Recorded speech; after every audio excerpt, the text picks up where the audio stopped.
Hey everybody, this is the EFJ show. Let's talk about it. I'm your host, Ernest Faust Jr. Today's guest, good God Almighty, this cat here got a testimony. They're gonna blow you guys' mind, and I'm so glad to have him on my show, all the way from Clearwater, Florida, no, St. Petersburg, Florida. And his name is Gregorey Dunton III. Welcome to the EFJ show. Let's talk about it. Thank you for having me, sir. Yes, sir. Yes, sir. Man, you're a hard person to catch up. You are constantly busy. And I want to start this extra question. What is your current profession? I am a inspirational speaker slash wheelchair basketball player. Okay, okay. So you work out a little bit, huh? Yes. Can you shoot ball? I'm not the best, but I can do something. You do a little bit. You Yes, try to sir. be modest right now, right? Well, this guy right here, he done been on my show quite a few times. I remember when I first interviewed him, and actually it brought tears to my eyes because he got a powerful testimony. And I would love for him to share your testimony with you in reference to what caused you to be in the wheelchair, and you wasn't born that way when you first discovered your illness that made you disabled. Tell the listeners a little of your story. I'm 27 years old. I was born with spina bifida. I've had 20 major surgeries due to spina bifida, and I was not always in a wheelchair. I used to be able to walk on my own up to the age of 14. I had a tumor that grew on my spine that had to be removed, and how they found it was due to stroke-like symptoms. And then it grew back about a year and a half later. Had to be removed again, and that's when I lost the ability to walk on my own completely. I had to use crutches, I used a wheelchair, and I used to play sports. As a kid, I used to play baseball from age 7 and 8 years old. I used to play soccer in 7th grade. And then as an adult, I got into wheelchair basketball. I figured, even though since I'm in a wheelchair, why let it stop me? Why let it stop me from doing what I want to do in my life and have fun and enjoy it? So I always like sports, so I figured, I'm like, okay, I'm gonna get into wheelchair basketball. And another reason why I got into it was to also stay in shape, stay fit, stay active, stay loose, because doctors told me if you don't stay active and stay moving, you lose your ability and your muscles begin to get tight and all that kind of stuff. So I always like to stay in the gym. I always like to stay fit and work out. So that's one of the reasons why I stuck into that. And then I became a motivational speaker because, like I said, throughout my life, I've overcome different things from spina bifida, and I've used that to tell my story to other people, to keep them encouraged, and always remind them to not give up and to keep their head up and always keep pushing from day to day. I see you got a YouTube you got a YouTube channel, and Yes. you be kind of busy. A lot of people like your page, man. Yes, I know. I don't necessarily just speak about things about like my disability. I speak like just regular daily life things like relationships, family issues, friendships, or just depression, or anything that somebody may be dealing with. Because I feel like with everything that I've dealt with in my life, not just physical, I've been able to teach it in the aspect of a third person way where it'll be like a lesson for somebody else to like grab a hold of that and be like, oh, okay, I can probably use that for if that situation was to arise, or, oh, I've been through that. Now I know how to go through that. So I was like, okay, do YouTube, create little scenarios off and on, and the link is attached to my Instagram. So if you follow me on Instagram, my YouTube is in my bio. And but I've grown into being a motivational speaker, and I like it. I like interacting with people. I like inspiring people. Why you like it? Because I like seeing people happy. I like making people smile. I like making people feel like they are deserving, because they are. They should be loved. They are deserving of anything that they want to go after. And there's nothing too hard to achieve. Just keep God first. Greg, I want to ask you a question. Have it been a time in your disability that you asked God, why me? Yes. Because, matter of fact, I asked myself that question for the first time when I was 14. I used to, like I said, I used to walk on my own. Tumor grew on my spine, and I kept having pain in my back, and it was the tumor pushing on my spinal cord. It was pushing on a nerve, and I remember laying in the hospital bed, and doctors was like, "Can you feel your feet?" I'm like, "No." I'm like, "But is that permanent?" They said it could be, but we don't know yet. So they said we're just gonna keep doing therapy, but there could be a 50-50 chance that you possibly may lose your walking ability. How you felt at that time, at the age you were? I felt like the world was like, I thought that was it. Because it was like not too long ago before that, I was having fun. So you ever contemplate suicide? No. Why not? I've been depressed, but I haven't let things get to the point where I felt like in my own life, because I always felt like, even though, yeah, things might get you down, but there's no reason to end something so great. Life to me is great. Right. How I look at life now, because it's like, through everything I've been through, rolling around in a wheelchair, using crutches, being in a wheelchair is fun. I like having fun. Wait a minute. Why you say that? Because it's like I wasn't able to see myself as a regular person until I had to grow into that, being in a wheelchair. So I was like, okay, like maybe I need to start looking at things a different way. And then I start being around people, like even now, like back at home, I go on the basketball court playing with kids and teenagers, and they're calling me old man. I'm like, old man. And these are people that are like 12 years old, 13, 9, 10, which I laugh it off, but seeing them happy, seeing them smile, having fun, they might laugh at me here and there, whatever, 'cause I do crazy stuff. I like to make a living situation funny instead of depressing. People see me in a wheelchair, they're like, "Oh, why are you in a wheelchair? Oh, I'm so sorry." I'm like, "Don't feel sorry for me. Right. This is just life. I'm living, I'm happy, I'm smiling. I see you smile, I Right, see everybody else right, smile. Okay, we're having fun." Right. So what's the point of like being upset? Who was one of your biggest supporters that was right there with you? My mom. Why you say that? There were times where, like I said, I felt like I was defeated, like I was having fun one minute, and all of a sudden I'm laying in the hospital bed. My mom stuck right there with me. My family would call me over the phone, but my mom was always there from day in, day out, day to day. Make sure my doctors did everything they needed to do. My nurses did everything they needed to do. My therapists, they were like, "Yo, he's not feeling too good. Hey, do something." So I was like, over time, like I always, appreciated her for that, because without her, I don't think I would carry on as strong as I am now. Even in the weakest moments, like I don't even think I would be as strong. There were times where she would be weak and I was strong for her, but it started from her being strong for me, because I had to see her be strong. And then once I saw her being strong, I caught on to that. I'm like, okay, I'm going through this, but she's telling me I'm gonna be okay. She's telling me everything's gonna be fine, and I'm gonna be, back where I used to be. So over time, I kept, remember that, and that's what it took on me as I got older. How your dad felt?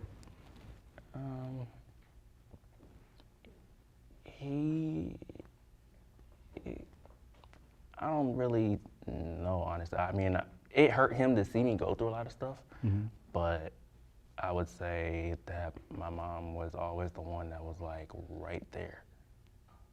My dad was too, but my mom was like right there, day to day to day. If she wasn't there, she'll call me on the phone and come the next day.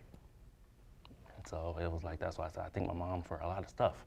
Like, yeah, I had my dad's name. I'm a spitting image of my dad, but my mom was like right there. Right there. So, like, we may butt heads, but I always remember, you're gonna have one mom.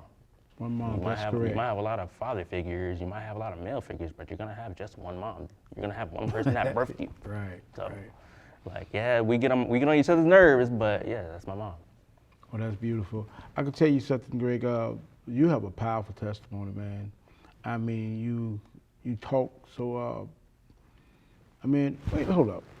You into music too? You done did a little music. You went to school for music a little bit? I read that in your bio. In the college a little bit, dude.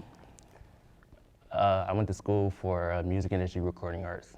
I always liked playing with the little soundboard and doing, because in high school I did the we had church every Friday. High schools, and we had a high school band. We used to do like little plays and stuff like that. I used to be the main one working all the microphones and the soundboard and stuff like that. So it stuck to me. I'm like, man, it would be so cool like just to be in like an actual studio learning this stuff. And that's been one of my gifts to do, is just have a sound for music. Wow. So, I mean, I don't know everything about music, but I do know how to like mix certain things and mix certain levels and all that kind of stuff. And that was my fun time in high school every Friday. If you choose a profession, what profession you do overall? Wheelchair basketball or motivational speaking? And why would you choose the one you pick? I would say being a motivational speaker, because anybody can dribble a ball, anybody can, you know, chase a dream for being a champion one day. Not that that's not a good goal, but I always look at the way I live my life, and I'm like, you know what? Why not have a career as a motivational speaker, where it's something I can talk to people on a daily if needed, or travel different places, talking to kids, talking to teenagers, talking to anybody. And like I said, even though I was new to it, I've grown to like it. But I didn't even know that living my life, I was already doing it. Because like I remember nurses telling me like, yo, you're such an inspiration. You don't even know, but you got patients around here that look up to you. Patients in the hospital that look up to you. I was like, really? I'm like, I'm just living life like I'm healing and going through something just like they are. They're like, yeah, but every time we turn around, your name is in their mouth about how strong you are. You know what? That's really true, because you had 21 operations. Yes. I mean, you was back to back, back to back, back to back. And you was in a lot of pain, man. Yes. Over time, there was, I mean, pain is temporary, and it's just like, I have aches and pains. Even on daily, I have aches and pains, but pain is temporary. Pain is temporary. Motivate somebody in reference to their disability. Don't let it hold them down. I'm a living testimony. By me being in a wheelchair, having endured everything that I've been through, I'm still able to smile. Still able to have fun and enjoy life. So if I'm able to do it, you can do it too. There's nothing out there where you're not deserving, and don't let yourself feel unwanted, because somebody's gonna want you one day. Somebody's gonna love you one day. Somebody's gonna just wanna say, you know what? I'm glad that person's in my life because of how strong they are. So don't ever give up. And you know what, people? After that, we'll be back with more of Gregorey Dunton III. This is the EFJ show. Let's talk about it. We'll be right back after these messages.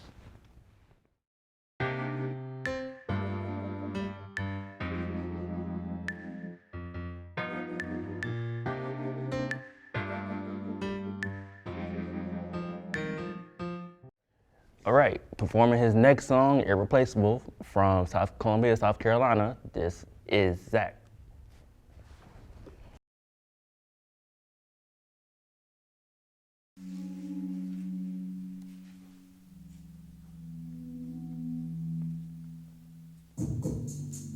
If I told you that you ain't on my mind, I would be lying.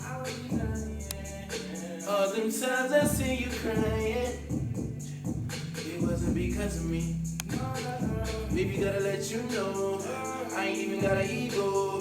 Sticking with me is a goal. We can just keep it on the low. Don't nobody gotta know. Nobody. Unless you wanna put on a show for the audience. There's no past tense when it comes to you, because you my boo, don't need another you. One is all I need. I said one with two. You're irreplaceable. Oh no no no no no no no.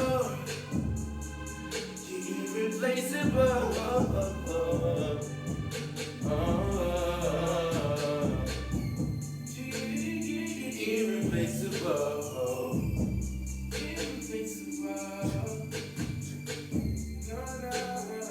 Irreplaceable.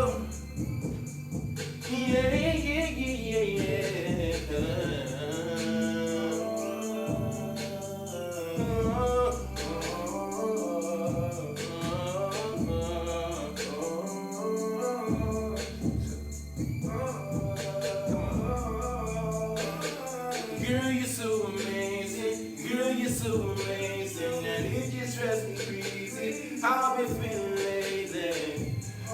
You do your own, mind your business without a witness. Oh, it's 24 hours out the day.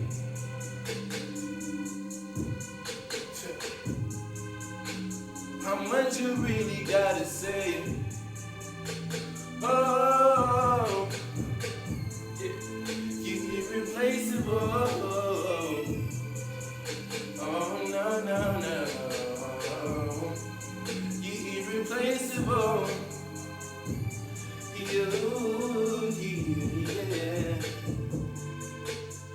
You're irreplaceable. Yeah yeah yeah yeah. Oh, you're irreplaceable.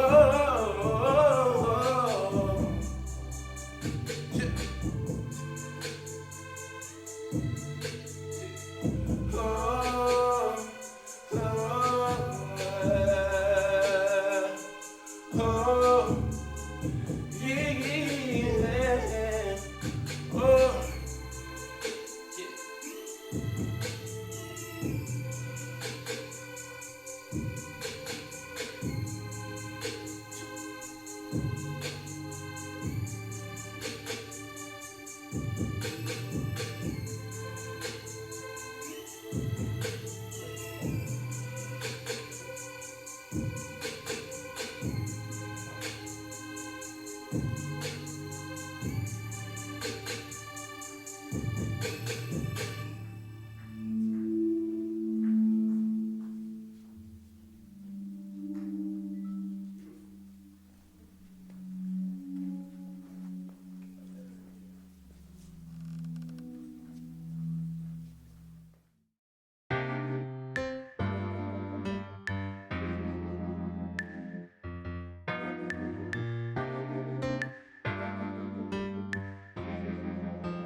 Hey everybody, welcome back to the EFJ show. Let's talk about it. I'm your host, Ernest Faust Jr. Today's guest, Gregorey Dunton III, all the way from St. Petersburg, Florida. And he's a motivational speaker. He's a wheelchair basketball player, but he focuses more on motivational speaker. Welcome back to the EFJ show. Let's talk about it, Gregorey Dunton. Thank you. Hey man, before you went to the break, man, I got caught up, man. They was just throwing signs. I thought there was a gang member back in the back, but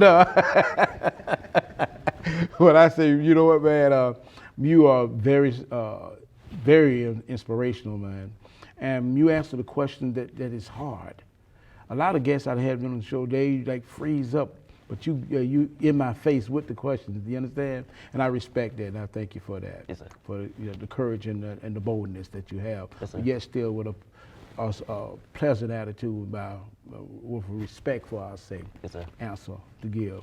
But we're gonna jump right back into the show, man, and I could tell you, Greg, tell me something. What you like about motivational speaking? Meet new people, seeing people smile, encouraging people, giving them the same encouragement that I received growing up, and it helps me help them continue. When I see them going through something and then give them words of encouragement, and I see them smile and see that what I've been through and how strong I am, they smile and they look up to me, and that helps me be strong for them. Stronger for them. When you get your dress code, I'll be checking you out on Facebook and stuff like that. Follow you. You be ragging to be. Where you get that from? My mom. Your mom. My Coordinate. mom and a few male figures in my life that I've had over the years. Some of them were like big brothers to me. I've took after them in certain ways or whatever. But yeah, mostly my mom, because over the years, watching her growing up, she was always like dressed from head to toe. Nothing out of place. Hair done, nails done, clothes, everything. So I was like, man, you always just, I'm like, Mom, you always gotta just be out there, huh? She's like, what? She's like, man, yeah, I gotta. I'm like, okay. I'm like, all right, well, do you then, Mom? But yeah, even she told me, like, man, you gotta, step out. Right. So I'm like, okay. So over the years, like I said, I took over it. I took to it, and then I started liking it. Are you dating? No. I've been single for a year and a half now. So you were dating? I was, yes. Okay, now, will you want to get married one day? Yes. Okay. Yes, my last relationship was 3 years. Okay. But yes, I believe there is somebody out there for me to be married to one day. I do hope to be married, hope to have a child one day, and watch them grow up and have them be proud of me for everything I'm able to and want to achieve in my life. Beautiful. And pass it on to them. Beautiful, beautiful. I can tell you one thing about you. You are, last time we was here, we went to Lenox Mall. And man, let me tell you about this little cat here. He be playing possum. You know, this guy went to the Lenox Mall. He was hollering. He was giving out his card. He was taking pictures with people, and then you just had a blast. You ain't scared to talk, ain't you? Like I said, that's funny. That's funny to me. I like, even though I'm in a wheelchair. I swear, it's like whenever I'm around, like just out in the public or just enjoying life, like there's nothing to frown about. There's nothing to be sad about. Even though, yeah, I've been through a lot. Yeah, I've had my sad moments, but I've learned to just accept me for how I am now and just live life. And we wrapping this thing up. How can we contact you, the listening audience? I'm on all social media. I'm on Instagram and Twitter at Gregorey Dunton. I'm on Facebook at Gregorey Dunton with the number 30. My YouTube channel is attached to my Instagram, so you follow me on Instagram. Like I said, my YouTube channel is linked in my bio. And my phone number is 727-326-5746 for anybody who's out there listening and is looking for a motivational speaker to come out to their community, school, college, church, wherever. I'm available. Well, y'all heard it, people. Y'all heard it from Gregorey Dunton III. And you contact him at your church, at high schools, colleges, to come out here and let him give a word of inspiration to all of y'all. And he'll be right there for y'all. This is the EFJ show, Let's Talk About It. I'm your host, Ernest Faust Jr. And I truly believe that God is real. Be blessed.